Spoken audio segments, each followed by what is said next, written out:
Hi friends, അസ്സലാമു അലൈക്കും. ഇന്ന് ഹെൽത്ത് വരെ പോകേണ്ട ഒരു ആവശ്യം ഉണ്ടായിരുന്നേ. മുഫീദിനെയും കൊണ്ടാണ് പോകുന്നത്. അപ്പോൾ എൻ്റെ വീഡിയോസ് കാണുന്നവർക്കറിയാം മുഫീദിൻ്റെ ഏകദേശ ക്യാരക്ടർ എങ്ങനെയാണെന്ന്. ഇല്ലല്ലോ. മരുന്ന് തരാൻ മോളിൽ പോയി മരുന്ന് കുടിക്കണം. മോളിൽ പോയേ മരുന്നും കൂടെ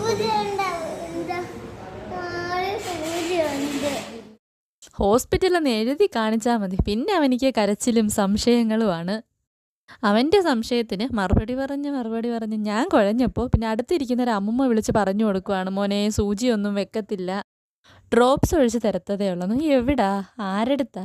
കുറച്ച് നേരത്തേക്ക് പോലും ഇല്ല. നമ്മൾ പറഞ്ഞ് വായിൽ നാക്കിടുന്നതിന് മുമ്പ് അവൻ വീണ്ടും ചോദ്യം തുടങ്ങും, സൂചി വെക്കുവോ എന്നൊക്കെ.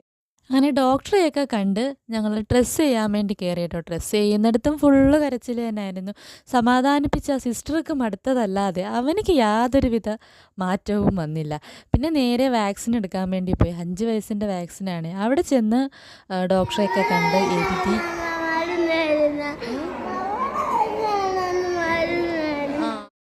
മറ്റു കുട്ടികളെ വാക്സിൻ എടുക്കുന്നതും കൂടി കണ്ടപ്പോൾ അവൻ്റെ സംശയങ്ങളും കരച്ചിലും എല്ലാം ഇരട്ടിയായി. ഞാനും അവിടെ നിന്ന് എല്ലാ സിസ്റ്റർമാരും കൂടെ പിടിച്ചു വെച്ചാണ് കേട്ടോ മുഫീദിന് വാക്സിൻ എടുത്തത്. അതിനിടയ്ക്ക് അവൻ ആ സിസ്റ്റർമാരെ പോടി എടി എന്നൊക്കെ വിളിക്കുന്നുണ്ട്. പിന്നെ അതൊന്നും വീഡിയോ എടുക്കാൻ പറ്റത്തില്ലല്ലോ.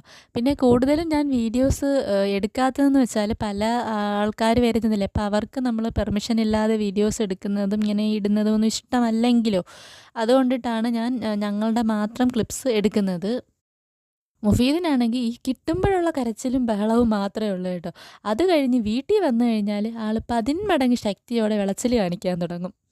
അവിടുന്ന് പിന്നെ ഈ കുത്തിവെപ്പിൻ്റെ ഡേറ്റയൊക്കെ എൻട്രി ചെയ്ത് ഇറങ്ങിയപ്പോഴേക്കും കുറച്ച് ലേറ്റായി.